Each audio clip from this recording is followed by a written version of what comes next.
Dylan, what's the recruiting process like for you? I mean, how much pressure is there to put on your best face for the coaches and sort of tell them what they want to hear? As far as like new kids coming in? Well, just when you're a recruit and there's a few schools who've offered you and you'd like a few more too, what can you sort of do other than just putting good stuff on tape to try and get a scholarship offer? I'll just say, you can always just stay in touch with them, email them constantly. It was different for me when I was being recruited. I had to go everywhere because no one came to Montana. But just like my little brother's trying to get recruited right now, and like he's kind of in the situation you just asked about, and I just tell him, you have the coach's number, give him a call, tell him that you want to play for him, you want to be one part of their crew. So that's what I would say is best. Well, when you're a recruit or someone who's good enough to play college football in Montana, is it even more important to find a mentor who can kind of tell you about the combines and put you in those situations where a coach can find out about you? I would say so. My dad played college football, and his friends are all some college coaches, and they kind of mentored me through it. And I think that it's not different. It's just you want to show everyone what you got, and give it your best effort. Can you think of players you played against in high school who maybe were good enough to play at the college level but weren't discovered? Yeah, a lot of guys on my senior team, I think, got way overlooked.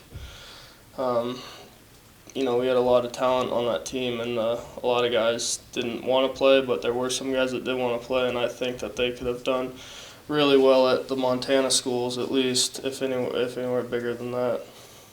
Did the fact that you had all this success in other sports, especially track, do you think that helped kind of prove to college coaches you were a good enough athlete? Definitely. I think my track records and stuff for the state definitely showed coaches that I got more than just what's on the field. I don't think that if I just played football I would have had the recruitment that I did. Playing basketball was huge. I played varsity since I was a sophomore in basketball, and I was a state jumper as a freshman, and I think all that shows that I was athletic enough. Yeah. Did you do any other sports growing up, or any kind of like Montana, or were you a rodeo guy, anything like that? No, I mean I've worked farms and ranches, but I never rodeoed. Thanks. Yeah. You said coaches didn't come visit you, but Coach Leach didn't jump at the chance for a trip to Billings? No. When I started, I actually wasn't even going to come here. Coach Russell, who's no longer here, was talking to a buddy of my dad's, and he said that they really would like to take a look at me. So I was already headed to Missoula to go to the Grizzlies camp. So we left a couple days early, and I hit this camp and happened to get offered that day. So it's a good thing I came. This defense obviously playing really well right now. What's working for you guys from your perspective? I think we're just getting comfortable with each other, playing with each other. We're all buying in for sure to our bottom line, and like I said, everyone's getting comfortable. I feel a lot more comfortable getting these games under my belt, and just the ability to, when you have that comfort level, to play fast. I think that's our biggest thing right now.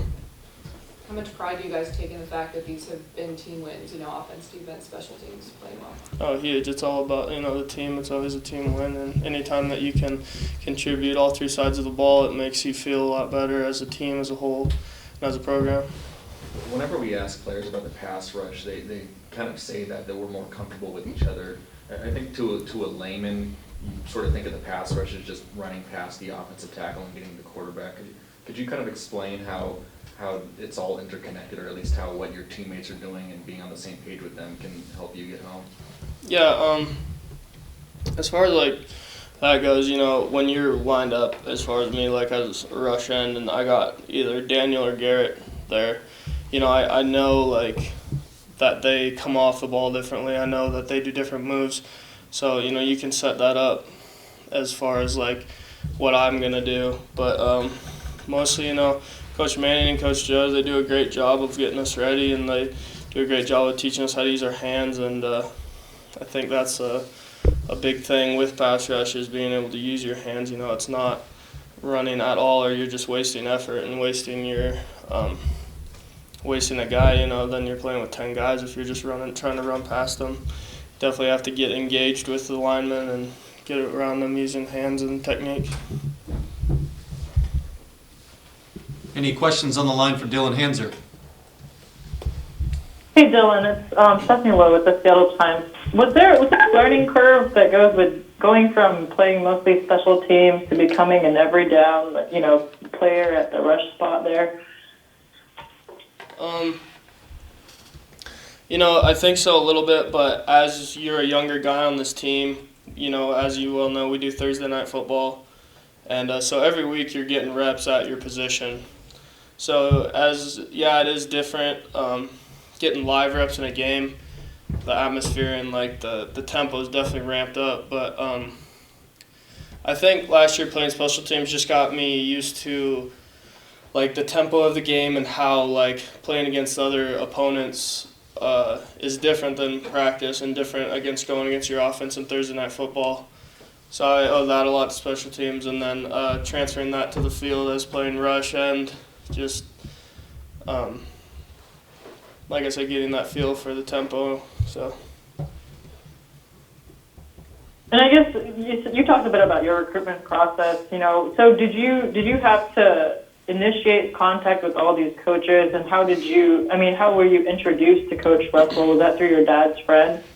No, I was actually Coach Schote, who was here, knew my dad's friend, and when he left, that's when Russell took over talking to me. But I didn't talk to any coaches before before I came to all the camps. I went to all the camps. I went to CSU, I went to Boise, I came here. And then after those camps was when the coaches started talking to me. They didn't have any contact with me before that. I see. And what finally drew you to Washington State? I mean, you could have gone to Montana. Was it the fact that it was a Pac-12 offer? Yeah, I set a goal out to play at the highest level that I could. And when I got this offer, it was a no-brainer that I wanted to play in the Pac-12 versus the Big Sky or the Mountain West. Cool, thanks. Yep. Any other questions on the line for Dylan? And in the room. Dylan, turnovers tend to happen when you're around the ball. Has that always been the case for you, or are you placing more emphasis on stripping the ball and so forth? As a defense, we talk about it all the time. We're out there on the field for one reason only, and that's football. Defense wouldn't even exist without needing to get the football back. So, I think just as I've gotten more reps under my belt and stuff, I just emphasize to, we're always talking about getting turnovers. Our Coach Grinch challenges us every game to get a certain amount. And so everyone on the defense is always thinking about the ball and getting the ball back for the offense to do their thing. Does he set a number goal? Usually, yeah, he will. What was Saturday? 4. You got 3? We got 4. You got 4. Sorry. Yep. Nope. Okay. Maybe one more for Dylan. I mean, just the 4-game win streak this team's on. What's the vibe like around this team going into Arizona State? It's definitely exciting, but we need to stay humble and just keep doing our thing every week. This week's we're 0-0 this week, and it's time to get after ASU.